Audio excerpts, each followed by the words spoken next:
What's up, motherfuckers? Play some more of this. Okay, let's find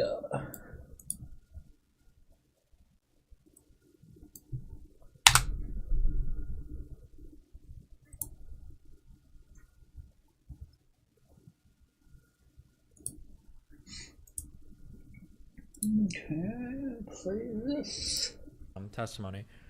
I feel like what we need is we need Weiss to come up under oath, and we need Weiss to say, why did you feel like it wasn't appropriate to charge these particular crimes? And then it's up for us. I mean, really, it's up to him because he's the one making ultimately the prosecutorial decision. But then it's up to us, I guess, to decide, like, do we feel like this is a fair reason not to bring charges, or do we feel like there was some political partisanry going on, or was there some external motivation or pressure to make him push one way or another? But that's what we need at this point.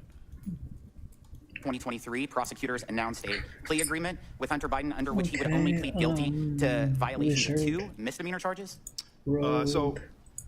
The guilty plea is outside of my control, but what I can say is it's not what an investigator thought. It's not what, especially Ziegler or I thought, that felony charges were proven in this case. The prosecutors again and again agreed with that assessment. And Attorney General, United States Attorney Weiss also agreed with these because he went to the DC U.S. Attorney to ask him to partner. You don't ask someone to partner with you if you don't yourself agree with those charges. And when he got denied that, he requested special authority and was declined, as he said in the October 7th, 2022 meeting. Yeah, in the report that we just highlighted as Exhibit 2, it states in there that even Leslie Wolf agreed with these charges moving forward, the assistant prosecutor. Mr. Ziegler, on page 32 of the transcript of your testimony, you discussed the need to interview Hunter Biden's adult children regarding certain deductions that you listed earlier of Hunter Biden included on his tax returns. You also testified that Assistant United States Attorney Leslie Wolf told you that you would get into hot water if interviewed the president's grandchildren.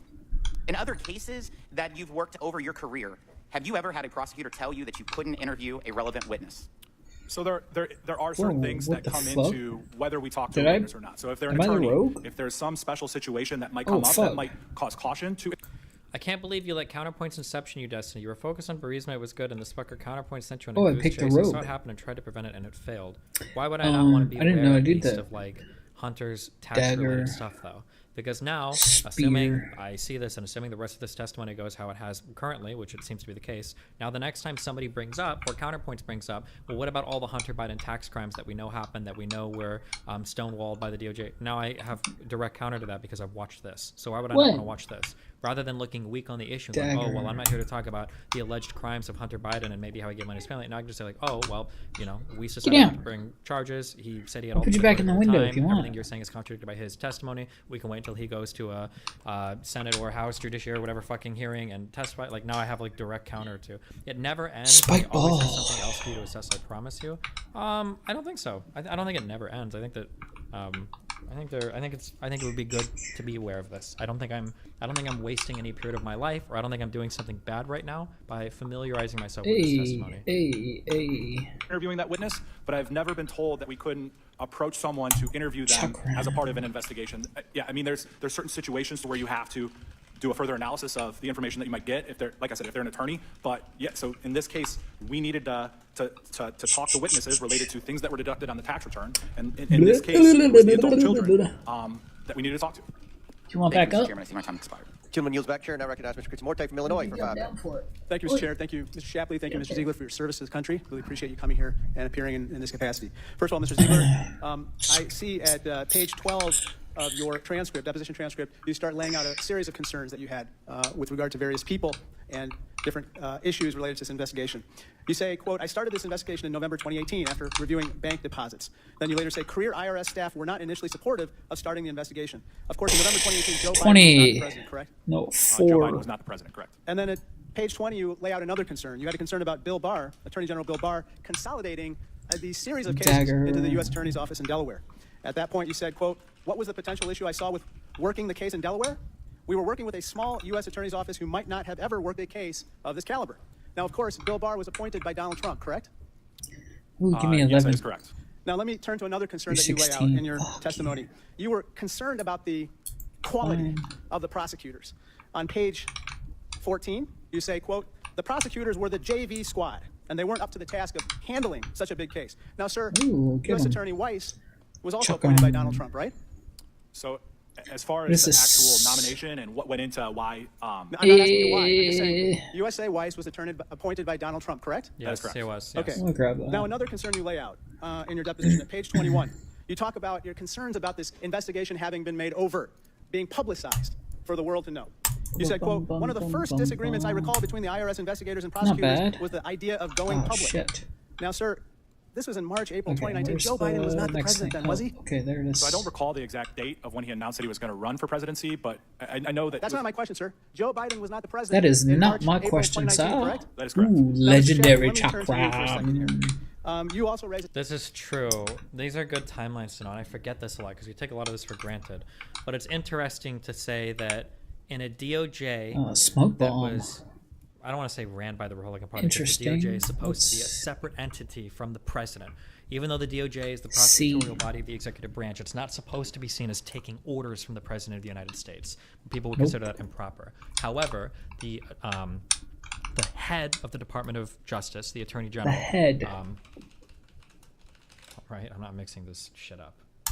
Okay, Cut the head off the snake. Yes, Cut the snake off the head. Okay, the head of the Department of Justice is appointed Cut by his the whole President body of the United off. States. So it's interesting that you have a DOJ with a Republican, not just a Republican, a Donald Trump appointee let's is try to appointed get to the this, head of the Department of Justice. And now it sounds like Weiss the is smoke a, bomb what, a is more federal special. prosecutor, I guess, try to or get some this sort of federal chest. prosecutor that's also appointed by Donald Whoa, Trump. was that an enemy? Right? These two guys are part of the DOJ. I thought the enemies disappeared. Or is Weiss just a federal prosecutor? Federal, whatever. Hey, let's get 20. Two Trump appointees. Let's get 20. Two Trump appointees. Okay, that's fine. And that's fine. During this time, IRS information is coming forth about Hunter Biden. And the claim being made here is somehow significant pressure existed from who to not have this looked into.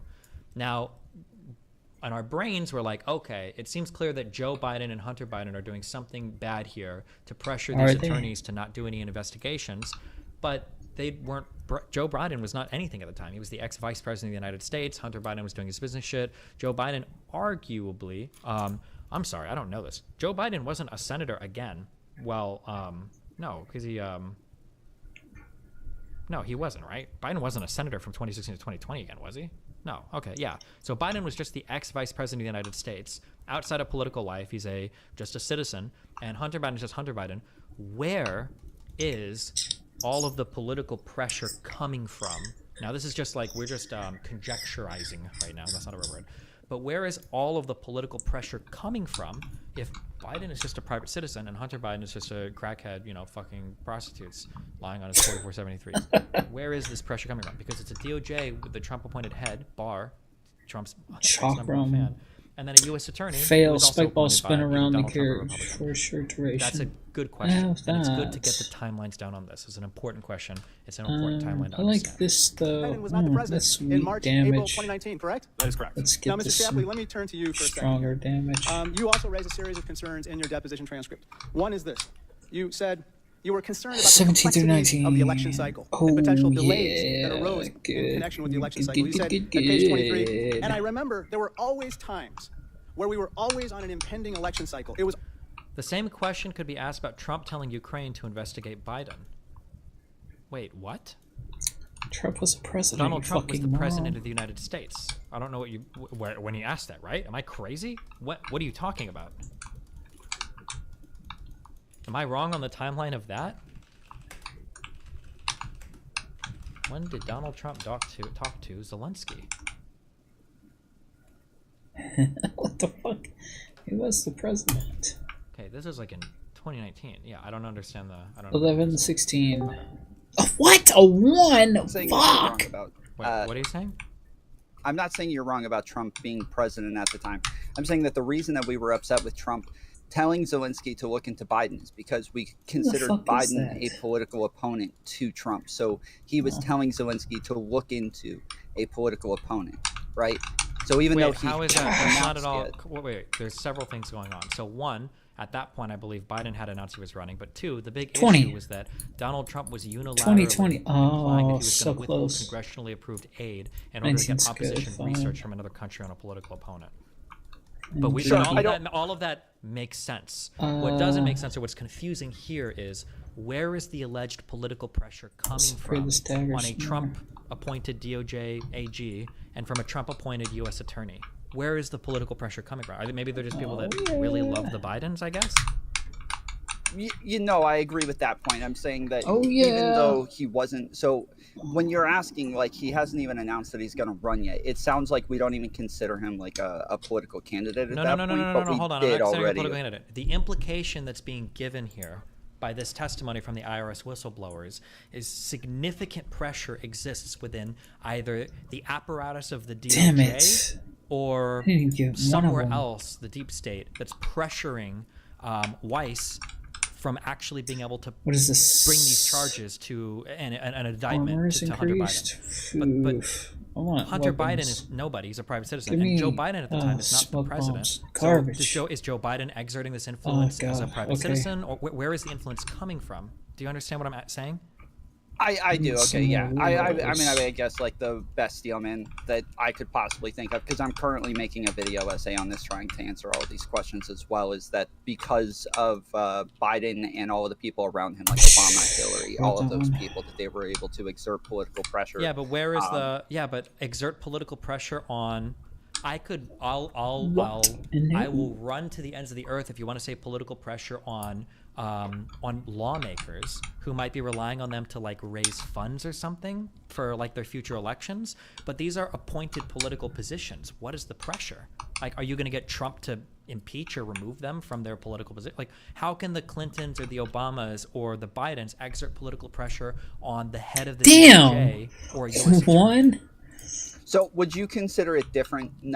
Would you not think of it as political pressure, considering that these are public political figures that the public would take an interest in these investigations and what's happening with them? Would you not consider that also political pressure? No. Hold on. You're using political pressure in a very random sense. I'm asking you a question. No, not in the way we're talking. In the way we're talking here, the pressure that's being applied, what is being implied here is that specific members of some deep state apparatus or members of the DOJ are reaching out and telling Weiss, listen, you're not moving farther on this case. We're not letting you bring these indictments to bear. This is not going to happen. You're not going to, no grand jury, you're not doing indictments. It's not happening. And my question is that's just very strange, considering we had Donald Trump as president. We had a Donald Trump appointed running the DOJ, and this is a U.S. attorney also appointed by Donald Trump. Like, where is the pressure coming from? When we say political pressure, we don't mean like the American people unhappy. We're specifically talking about an apparatus within the government or political sphere that's applying this pressure. Where? How? Okay, so maybe I misunderstood it. So they're saying that the political pressure is on Weiss then? Yes. Oh, okay.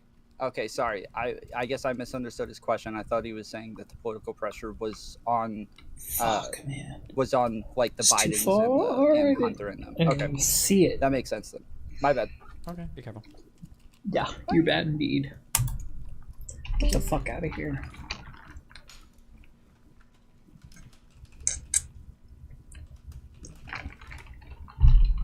Always the elections being brought up in early 2020.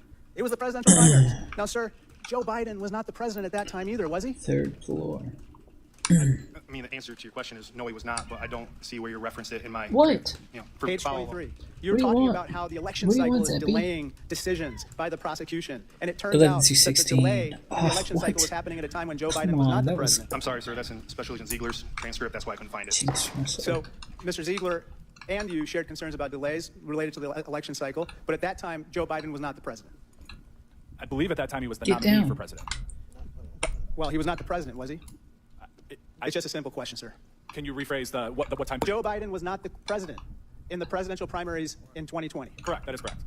Sir, finally, Mr. Shapley, you said that warrants were ready as soon as April 2020 to begin searching for records, but actions weren't taken with regard to those warrants. Again, Joe Biden...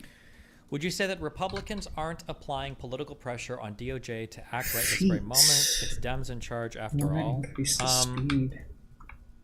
No, I don't think so. I don't know if I've ever made that claim. I don't know if anybody's ever made that claim. Like, has anybody made the claim, for instance, that like the Mueller investigation didn't work because Republicans were applying political pressure? 20. I mean, I've heard of like some claims, some people might have been like non-cooperative or whatever, but I feel like I don't hear the same types of claims. I feel like there are substantively different claims made by Republicans and Democrats. And I stand to be wrong if somebody has a link that's showing otherwise, but Republicans are alleging that there is significant roadblock going on within our judicial system right now. It would be significant. Because of this U.S. Attorney Weiss and because of the William Barr, that there is in order for this theory to make sense, what's happening, okay? Well, this is what I'm saying. And this doesn't mean it's right or wrong. This could be true. But there must be some deep state apparatus that is functioning here, either overtly through control top-down of Hillary Clinton, or implicitly, I guess, because everybody just hates Trump or loves Biden or something, in order to pressure these people from making decisions that aren't in the best interest of the offices and the oath they're upholding. That's the claim that's being made, right? The claim that's being made on the simple is Weiss should have prosecuted Hunter Biden. There should have been a grand jury. There should have been an indictment. Biden should be getting multiple felonies right now, but for some reason he's not. And it seems like there's something bad going on. But the question is, what could be happening? Like, what are we implying here? Because Biden wasn't even president, right? So it's like, what's happening here? And so it has to be some deep state apparatus is being appealed to in order for this to be the case, right? Was not the president in April 2020, was he? So I'm confused by a line of questioning. We're talking about an election to which now President Biden was a part of. So he didn't have to be the president to have election meddling. No, but that is a wildly dumb statement. I don't know if this guy's wildly dumb. He just missed the point so hard on that. But I don't even know what we're talking about when we talk about. I don't even know what we're talking about either. I'm sorry, that wasn't fair of me. Let me just keep. Was a part of. So he didn't have to be the president to have. Was searching for records, but actions weren't taken with regard to those warrants. Again, Joe Biden was not the president in April 2020, was he? So I'm confused by a line of questioning. We're talking about an election to which now President Biden was a part of. So he didn't have to be the president to have election meddling. No, but the question is this. I don't know. We're not even talking about the election or election meddling. We're talking about whether or not there was obstruction in the DOJ that's prevented Weiss from bringing charges to Hunter Biden. That's really what we're talking about. I don't know what deal. I don't even know. This guy's like having a whole other schizo debate. Fuck, I accidentally. Was he the president at the time? I done the wrong thing. Asked and answered. And what's the answer, sir? The answer is yes or no? Is no. Thank you. Thank you. I yield back. Mr. Chairman, may I finish? Please, you may answer the question. So, it's clear that he was not the president, but... Destiny, I have a question. If you were in Joe Biden's position and Nathan was being indicted, would you try to obstruct justice for your son, or would you let the investigation play out knowing that he will get fucked?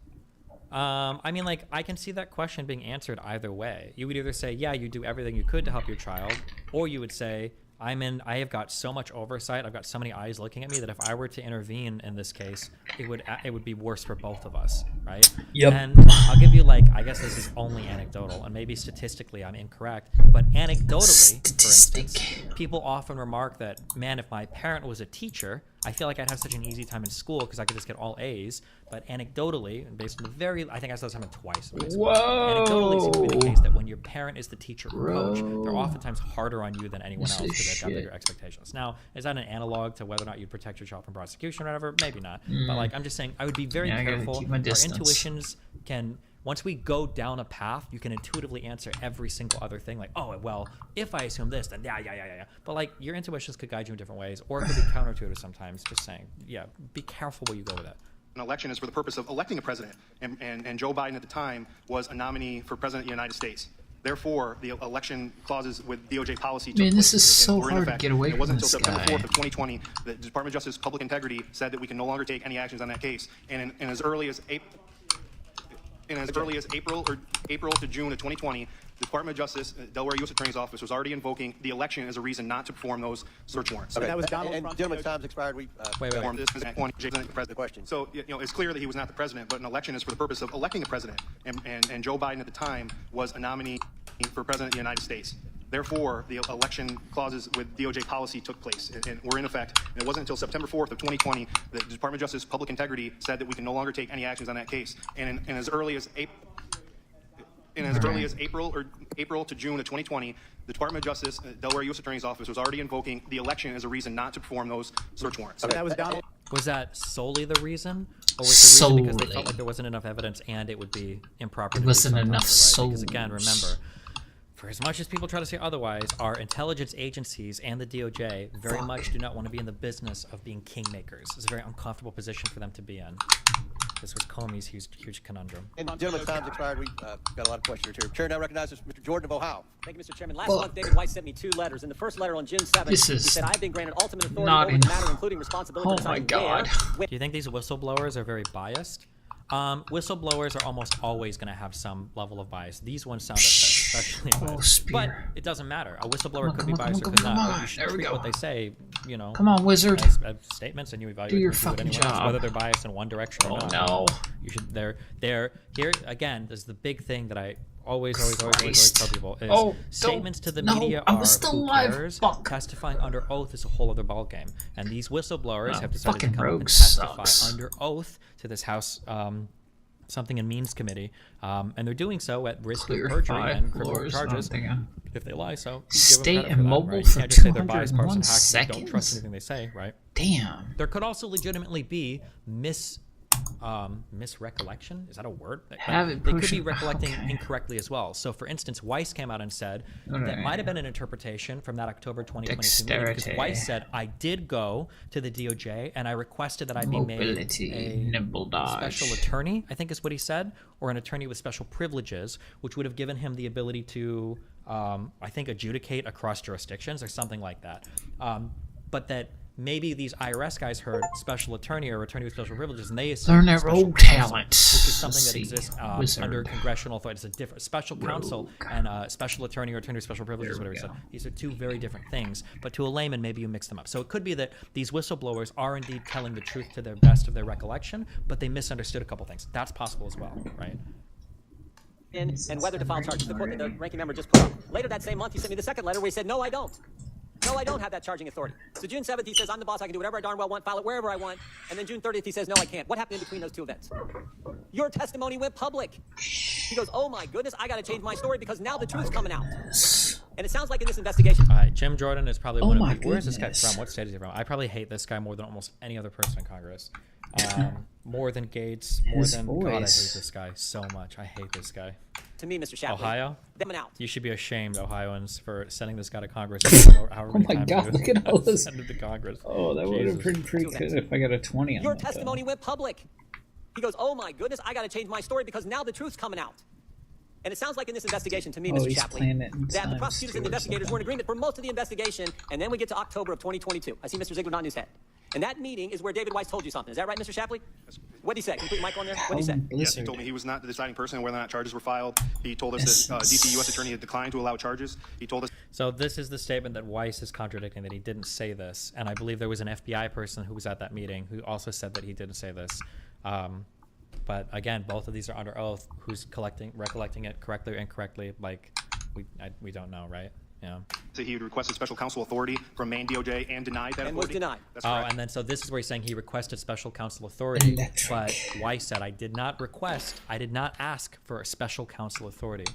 What I asked for was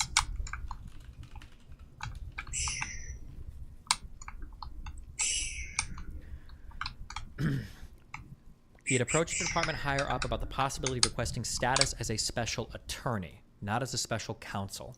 So I believe, and apparently Merrick Garland supports the statement as well. So remember, if I'm correct, a special counsel is an investigator that now works totally separate, I believe, from the DOJ, and they work underneath structure in either the House or the Senate, some House or Senate committee, underneath Congress. It's a different investigatory thing versus this special attorney, which essentially allows him to work around that allows an outsider to intervene in cases that span multiple jurisdictions or have special conditions. He misspoke. He's just saying no, that's an independent counsel that expired. He misspoke.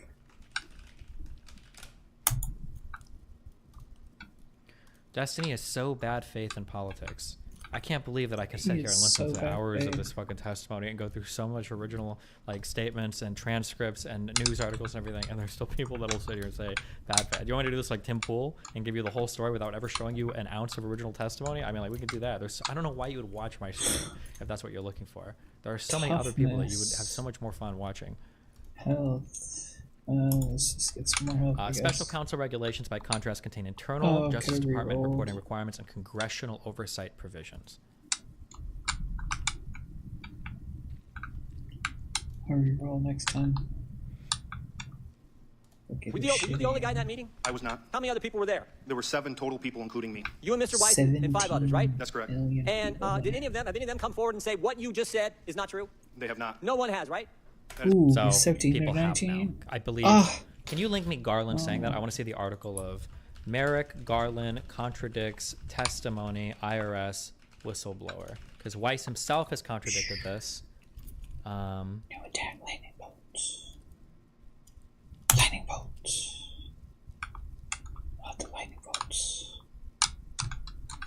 Oh, he's just contradicting what Garland said. Garland responds. This is in May. Ooh. Wait, how old is this testimony that we're watching here?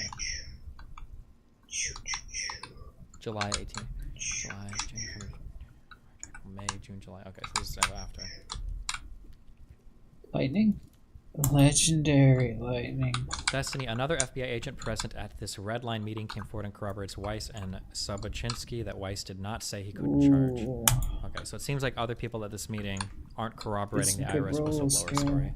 And then which, to be fair to the whistleblower, because he's under oath at a meeting where other people are present, and maybe I'm being too generous here because I want this guy as a future orbiter, my guess is going to be that he either misheard or misunderstood something. That'd be my guess. No one is disputed, refuted. No one said what you said is not true. And did you memorialize what took place in that meeting? Did you memorialize that? Yes, I did. That day when I returned home from the Delaware U.S. Attorney's Office, I put it in an email to the 2 senior executives at my agency. You put it in an email that day. It's contemporaneous with when it happened. I got the email here. It's Exhibit 10 in your testimony when you were interviewed by the Ways and Means Committee, October 7th, Friday evening, 6:09 p.m. That email, right? That's correct. Sent to Mr. Walden and Mr. Batdorf. Who are those individuals? Mike Backdorf is the Director of Field Operations for Southern Division of IRCI, and Darrell Walden was the Special Agent in charge of the Washington, D.C. Field Office. These are your bosses, right? That's correct. Did Mr. Walden get back to you? Yes, he did. Remember what he said? He said, "Thanks, Gary, you covered it all." You covered it all. He didn't say, "Thanks, Gary, but you're wrong. That's not what happened." Wait, he affirmed what you said. You covered it all, and you laid it out. You spelled, that's not. You covered it all. This is right? That's correct. Darrell Walden was the Special Agent in charge of the Washington, D.C. Field Office. These are your bosses, right? That's correct. Okay. Mr. Walden get back to you? Yes, he did. Remember what he said? He said, "Thanks, Gary, you covered it all." You covered it all. He didn't say, "Thanks, Gary, but you're wrong. That's not what happened." He affirmed what you said. You covered it all, and you laid it out. You spelled out just what you told me a few minutes ago, right? That's correct. What Mr. Weiss told you in that meeting. And when that goes public on June 22nd, last month, Mr. Weiss says... Here's something I'm curious about for Hunter Biden getting indicted on the gun charge. Is he being indicted simply based on those videos that went viral? Oh, the guy that said this in YouTube chat is crazy. And it's weird that you keep questioning what influence Joe could have peddled, as if Henry Kissinger doesn't have clout still from his days as secretary. Oh, okay, gotcha. Oh, I got to change my story. I better send a letter to the Judiciary Committee where he says, I stand by what I wrote, but I wish to expand. I wish to fix it. And then he had to further go further in July when he sent a letter to Senator Graham and said, to clarify again. They've changed their story. You guys haven't. What do you think happened? What do you think? Mr. Weiss was consistent with the investigators up until this October 7th meeting, and then he changed. What do you think happened, Mr. Shapley? I don't know what happened internal at Department of Justice. 17 to 19. What I can say is that, what the is that the story has been changing from Department of Justice and U.S. Attorney Weiss, and I think the only person that's really had any documents that have been corroborated are my own. Exactly. I think what happened. I think it's obvious. Anyone with common sense can see what happened because he said it in Mr. Graham's letter. He said, found the actual gun. Well, the actual gun doesn't matter. What he's being charged with is lying on anytime you purchase a firearm in the United States, you've got to fill out an ATF form. It's called a 4473.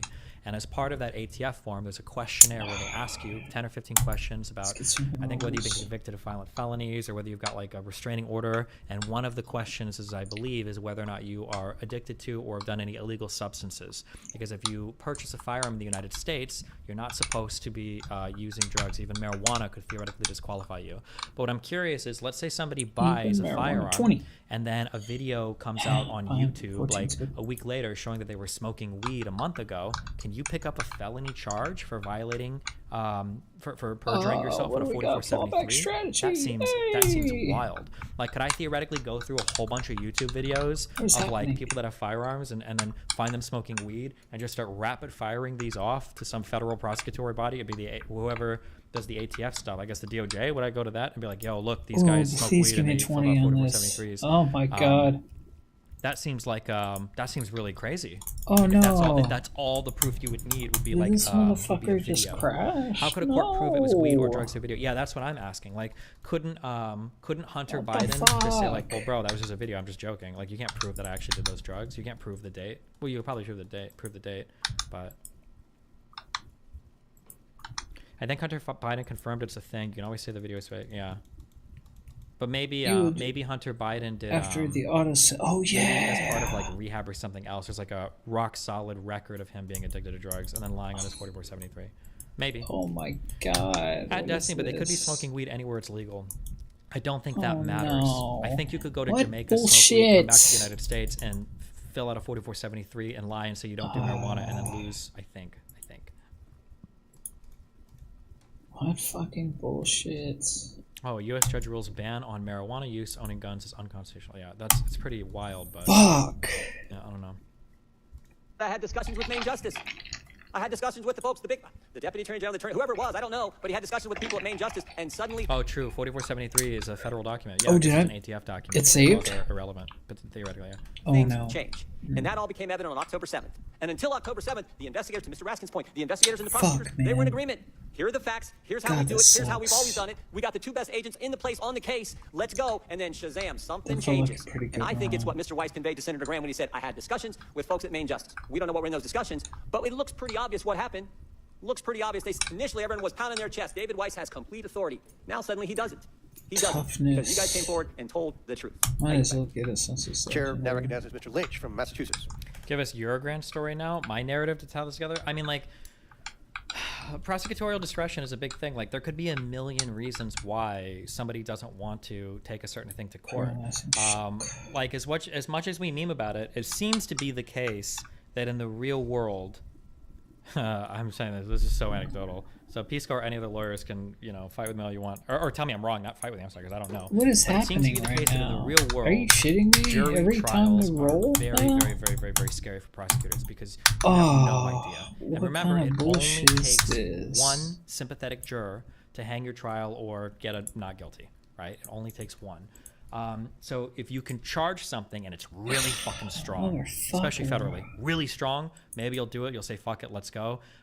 Generally, you probably want to plea deal it out, but taking things to trial, man, it's just, you gotta have everything. So now this is just, I'm conjecturing here. I could be wrong, right? Conjecturing? But it could be that Hunter Biden, okay, well, this guy said that he didn't pay his taxes in 2014, 2015, these felony charges. Hunter Biden is, would he take the stand in his own case?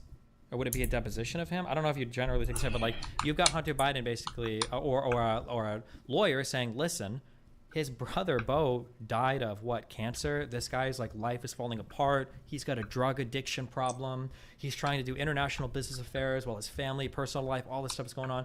Yeah, like he missed his tax filings, but look, he's paid his taxes in the past. He's made it all right now. He's paid all of his taxes. Like, is this guy really willfully and intentionally, right? They only have to sell that story to one jury, one juror, right? And the case is dead. So if you're a federal prosecutor and you're looking at this, do you feel confident enough that you can sit in front of a jury, 12 people, I think for federal juries it's still 12, right? And sell this case so that every single one believes that beyond a shadow of a doubt that any reasonable person would convict him of having committed this crime, right? Now, again, I'm not saying that's what happened, but I'm saying that in rooms where prosecutors decide to prosecute or not and go in front of a jury, these are the decisions that they probably have to argue internally and with other people with, right? So generally, if you're a prosecutor, you want to say, listen, okay, you probably did this, but like if you plead to this, and this, we're fine, okay? Plead to this and we'll cut a deal and we'll be good. Because going in front of a jury is just always scary. You just never know. You never know how a jury's going to go, right? I need this. Oh, well, paralyzing shock's good. Thank you, Mr. Chairman. First of all, I want to thank the witnesses for their willingness to work with the committee. Why do you want Hunter to get off if he broke the law? I never said I want Hunter to get off or anything. The process needs to play itself out in the way that it should. And even though some people might get off that shouldn't, that's how the process works. Same thing with the Tates. I'm like, assuming the Tate videos that he posted online are true, I'm 100% positive that Andrew and probably Tristan Tate are sex traffickers. However, they deserve to have their day in court in Romania, and if they beat the case, they deserve to walk out with their heads held high, and they beat the case, and that's it. There are reasons why the onus is on the state to prove the crime. And as soon as you start saying, well, in this case where they're obviously guilty, we should just throw away the process, it doesn't work. The process in and of itself is worthy of defending, and the process in and of itself at the end of the day is the only thing that you can appeal to when it comes to determining if we've got a good or bad judicial system, right? A judicial system isn't good because it prosecutes bad guys and exonerates good guys. It's good because there's a strict process there that requires the state to do its due diligence to prove beyond a shadow of a doubt, right, that any reasonable person would convict on a criminal charge that's brought before a court. That is such an unbelievably important concept for our judicial system in the United States. Sometimes guilty people will go free, but like you always want the state to be incentivized to prove their case beyond a shadow of a doubt in front of a jury. It's one of the most important founding principles of like any functioning law system. Bad faith destiny. Okay. Bad faith destiny. I wonder if it's really complex or difficult to tie shell companies to Hunter. I don't like the term shell company because it like that means a lot of different, like there's nothing technically wrong with having a shell company, or there's nothing wrong with having like if you're doing something illegal with it, that's wrong.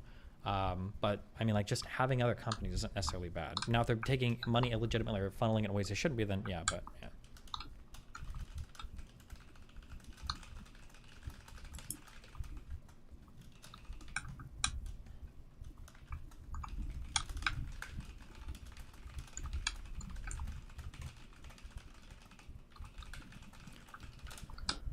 What the fuck are shell companies? Aren't those just... What do you say to people that say the U.S. justice system is broken?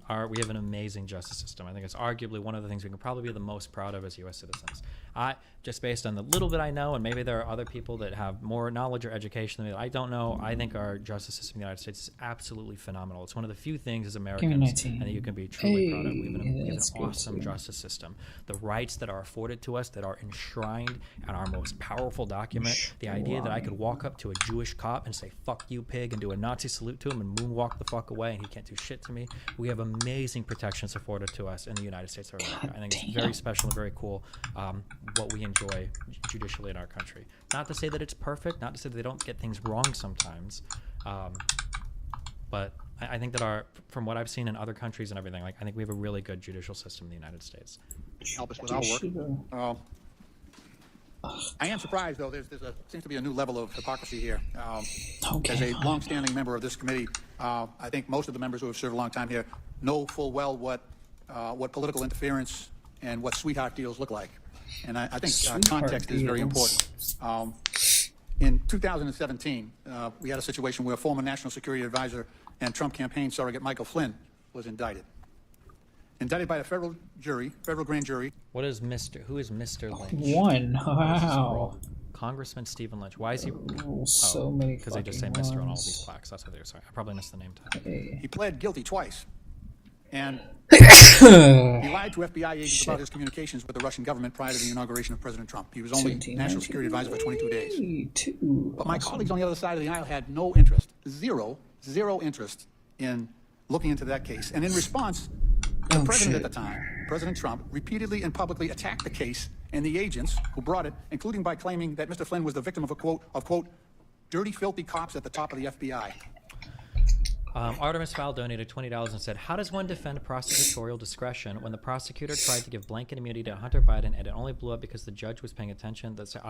I would have to look into this. I'm sorry. But when it comes to Trumples and stuff relating to like facts of the matter, I don't trust anything that's said without links or sources.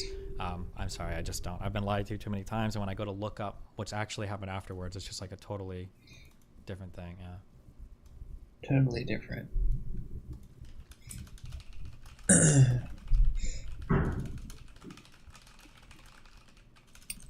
Come on.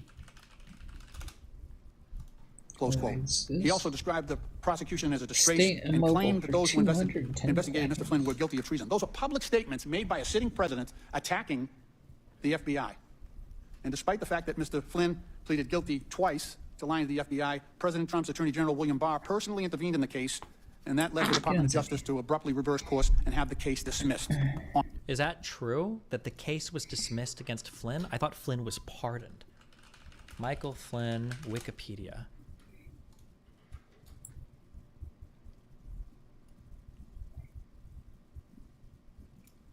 Claiming government vindictiveness of particular agreement. At Barr's direction, the Justice Department filed a court motion to drop all charges against Flynn on May 7th, 2020. How did I miss this? Presiding federal judge Emmett Sullivan ruled the matter to be placed on hold to solicit amicus curiae briefs from third parties. Powell then asked the D.C. Circuit Court of Appeals to compel Sullivan to drop the case, but her request was denied. On November 25th, 2020, Flynn was issued a presidential pardon by Trump. God damn. What was Barr's justification? See, that now this is where people would argue, like, if the Democrats made a bigger deal out of stuff like this, there would be like testimony and there would be like congressional hearings.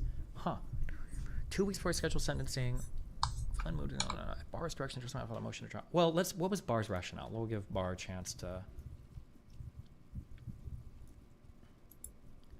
President Donald Trump says he doesn't know the Justice Department was planning to drop its case against his former National Security Advisor Michael Flynn. 20. Extraordinary action underscored the extent to which Trump and Attorney General William Barr have been in sync in their views on the federal Trump-Russia investigation without communicating about it. Barr himself has openly challenged the decisions of predecessors and his own prosecutors. He's launched internal probes to investigate the investigators. Trump is emphatically welcoming the Flynn action. He is relentlessly So this is interesting that keep in mind what a wild confluence of events, that at the same time Barr is literally directing the DOJ to drop charges against Flynn. Supposedly within that very same DOJ, political partisan favoritism is being shown towards the Bidens. What an interesting set of circumstances. That's very hard to believe. Possible. I'm not going to sit here and say it's impossible, but that's very hard to believe. Barr addresses dismissing the case. Okay, let me look at it here. Artemis Fowl. Sure, I don't mind. I can't watch every show. Any day when you might go over it. I find appeal to institutions lacking during extreme polarizations. Okay, maybe. What is this guy doing? Top biologist. If anyone has tinnitus, do this immediately. Oh, do you want to hear a quick tinnitus tip? Something that's kind of funny is apparently if you put your hands over your ears and if you use your fingers to tap the back of your neck, if you do this for like 20 seconds, apparently your tinnitus ringing will go away for a while. I think I have very light tinnitus. I noticed that a while ago, but it doesn't bother me that much. Attorney General Barr, thank you for speaking first to CBS News. Hi, Catherine. What action has the Justice Department taken today in the Michael Flynn case? We dismissed, or are moving to dismiss, the charges against General Flynn. At any stage during a proceeding, even after indictment or a conviction or a guilty plea, the department can move to dismiss the charges if we determine that our standards of prosecution have not been met. And as you recall, in January, General Flynn moved to withdraw his plea and also alleged misconduct by the government. And at that time, I asked a very seasoned U.S. attorney who had spent 10 years as an FBI agent and 10 years as a career prosecutor, Jeff Jensen from St. Louis, to come in and take a fresh look at this whole case. And he found some additional material. And last week, he came in and briefed me and made a recommendation that we dismiss the case, which I fully agreed with, as did the U.S. attorney in D.C. So we moved to dismiss the case. So this I'm curious what that extra material was that he felt the need to dismiss it. Decision to dismiss by the Justice Department, this all came together really within the last week based on new evidence. Right. Well, U.S. Attorney Jensen has Destiny looked at the Second School by HH about Taiwan. Not yet. I've got it like up on my thing. We just haven't watched it yet. Since January, has been investigating this, and he reported to me last week. Does Judge Sullivan have a say? Yes, under the rules, the case can be dismissed with leave of court. Now, generally, the courts have said that that provision is in there to protect defendants, to make sure the government doesn't play games by bringing a charge and then dismissing it, bringing another charge, dismissing it. But he does have a say. But is the Flynn case effectively over today from the Justice Department's point of view? We think the case against Flynn for false statements should be dismissed as far as the Department of Justice is concerned. Interesting. Okay, 26 minutes left on this. Around 20 minutes because I've got this set up. On grounds that a federal judge found dubious, to say the least, and that's a quote from the judge. In the case of longtime Trump associate and advisor...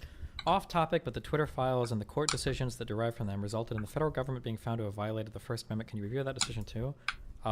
Is that true, that the federal government violated the First? I feel like you're just saying things you've heard from conservative media, but I feel like if the federal government had been violent First Amendment, I feel like I would have heard about that more. 1719. Destiny wording. External guy recommended to Barr to dismiss the case. It's strange how an outsider can do that. Wasn't that external guy there to investigate and report on facts, not to give a recommendation? I think it's pretty common that investigators can recommend charges or recommend dismiss things. Now, you don't have to necessarily do those things, but they can make those recommendations. Who just I just want to jump in real quick. So, yeah, what the chatter was saying is true. So there was an appeal by the Biden administration functionally and the Fifth Circuit Court, which is very Republican-led. Some people like to comment that. And they found that there were officials in the Biden White House and also that the FBI with specific officials did violate the First Amendment by coercing the tech companies to take down posts, and they were intimately involved in creating their policy procedures, both of which they used to determine that there was coercion, that the White House officials... What are the posts that they're alleging were taken down? Are these the Hunter Biden dick posts, or is this something else that they're alleging? It's just broadly posts. Like, it wasn't like there are specific posts that they point to within evidence, but it was just the broad pattern that White House officials did. Oftentimes it was like COVID misinformation. It was just the degree to which they were involved talking to the social media companies and writing literally like strongly worded letters and veiled threats, quote unquote, that they said was actually violated. It was coercion. And then the degree to which the FBI and the White House were involved in changing and implementing new policy moderations, like new moderation policies. So they like helped to write it and oversaw it. And there was a lot of conversation about like, oh, well, you know, if you don't do this, we're going to have to implement some sort of legislative change to incorporate social media companies into doing what we want. And so that was what the ruling found. It should be noted, though, that this was an appeal of an earlier ruling that was like it was like insanity. So there were like 10 bullshit things that the original judge pushed out, and the circuit court just basically just undid 9 of them. So they kept one of them with modification, and then they just tossed out 9 of them, and they also drastically pulled back the specific rulings and what the judge said the government can and can't do, and then also said that there were like 3 other departments and individuals that did not violate, they did not coerce. It was just the FBI and the White House. So then so this will probably be appealed, and this is probably from when you talk about like circuit courts, once you appeal to a circuit from a circuit court, does it necessarily go to the Supreme Court next, or it goes on their docket and they decide to hear it or not? So right now the ruling is I'm just asking for process. Yes, it goes to the Supreme Court. Okay, it goes to the Supreme and Court. And it's stayed, meaning right now the assumption is they have acted within propriety, and they're going to try to take steps to rectify that while it's working its way through appeals. No. So the ruling saying the government cannot do certain things anymore is stayed while they wait for the Biden administration to determine whether or not they want to appeal to the Supreme Court. Yeah. Okay. Gotcha. So they have like a week and a half to do that. Yeah. Okay. Yeah. Also, isn't there, regarding the video we're watching, doesn't this kind of overlook, and I know Republicans broadly were saying that this is like the Biden corruption and stuff, but in like a super Steelman-y way, couldn't you say that like with the Durham report talking about how the FBI clearly skirted around certain boundaries and policies and procedures in order to push for the Trump investigation, couldn't you say, and this was under the Trump administration, right? Couldn't you say that there was just a concerted effort by the FBI or a lack of proper want to actually do these investigations, and that it doesn't necessarily... So I think that I wish that people wouldn't use deep state. I like culture more. I think that if you wanted to make strong arguments against some of our institutions, what you could say is that there is a pervasive culture that tends to favor certain styles of people over other styles of people. And we could probably broadly describe them as outsiders versus insiders, or establishment actors versus anti-establishment actors. So one might say that there is a general culture within the DOJ, the FBI, whatever, to favor people that have worked within and through the system, or within and with the system, through and with the system, and then for people that are outside the system to act with prejudice against them. So one might argue that when it comes to Hunter Biden, maybe people in the DOJ are like, bro, we've been to dinner with these guys so many times. We know Joe Biden. This guy's literally been in the Senate for like 400 years. Like, they're chill. Like, we probably don't need to push on this too much. I doubt Hunter fucked around. But then when it comes to somebody like Trump, they're like, this guy said so much crazy shit on TV, like what Strzok said on those texts. Like, we're going to do what we need to do to keep this guy. He's an enemy of the U.S. He's really trying to destroy the United States. We're going to do what we can to stop him, right? That type of culture might exist among a lot of people that work in government, and that's something that we need to have more safeguards against. I think that's the strongest. Now, I don't even know if I fully believe that that's what has happened in all of these, but that's the strongest argument for an idea of like a quote-unquote deep state would be like a pervasive culture that doesn't have safeguards on it to prevent political impropriety from happening and biasing the decisions of investigators or prosecutors that should be acting with more analytical rigor. Sorry, Jesus. Does that make sense? Yeah, no, I totally agree with you on that. Okay. I think if you wanted to, if the Republicans were wanting to make a stronger case, it could be just said there was clearly a bias against Trump. The quote-unquote deep state. Clearly, the investigative agencies were very much not wanting a Trump presidency. They were trying to investigate, and that this sort of apparatus, that all of these individuals still working in the DOJ, still working on the lower levels and just in the investigative bureaucracy, that they may not have wanted to investigate Biden specifically because they believed Biden was going to be the best shot of getting rid of Trump from office. Sure, and that's an argument that could be made, yeah. But then we just have to be very, very, very careful about that kind of conjecture, because like I think it's better to look at improper actions rather than what killed me. Come on, man. Because guessing the motivations gets us in a very scary area. Whereas for improper actions, we like, listen, like you guys weren't doing your due diligence on the FISA stuff. It's funny that the FBI recommended this because I feel like, or that Durham recommended this because I feel like I brought this up in so many podcasts I've been on, that when I played Eve, it was really important that anytime we were going to make a corporation or an alliance-wide decision, I would always appoint somebody. It was usually Vizchera. I don't know if he still watches. I think he's going to. But I would always appoint him or somebody else or Atlas to argue the other side, because it kept our decisions honest to have that one guy that was fighting on the other side.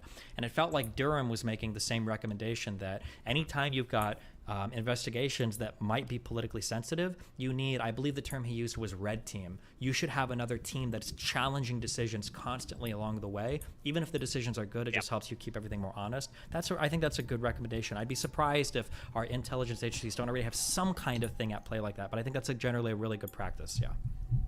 Yeah, 100%. But that was it. I was just curious because I think there could be things that you could allege, like the Republicans could allege, that seem way more potentially true that might deserve investigation. But Jesus, some of these claims are just insane. Yeah, and that's the thing that sucks is that, and I say this over and over and over and over and over and over and over again, the thing that sucks is that by having shitty conversations about conspiracies, we lose out on the chance to have really good conversations about institutional or structural reform. Because it might be like that Durham suggestion. That's a really good suggestion, and it'd be cool if our conversations were focused on that. But instead, we're thinking about who the next Seth Rich is going to be that the Clintons are going to assassinate because the kill list from the Obama administration is still active, and now whistleblowers. Like, it's like so silly. And it's like now if you're a Democrat, you feel justified in ignoring every single recommendation Durham might have made on the report, or you feel justified ignoring everything Republicans say, and you say all the institutions and these agencies are perfect and fuck you. And then if you're a Republican, even if you have legitimate gripes, now you feel like, well, what the fuck is the point? These guys don't listen to anything,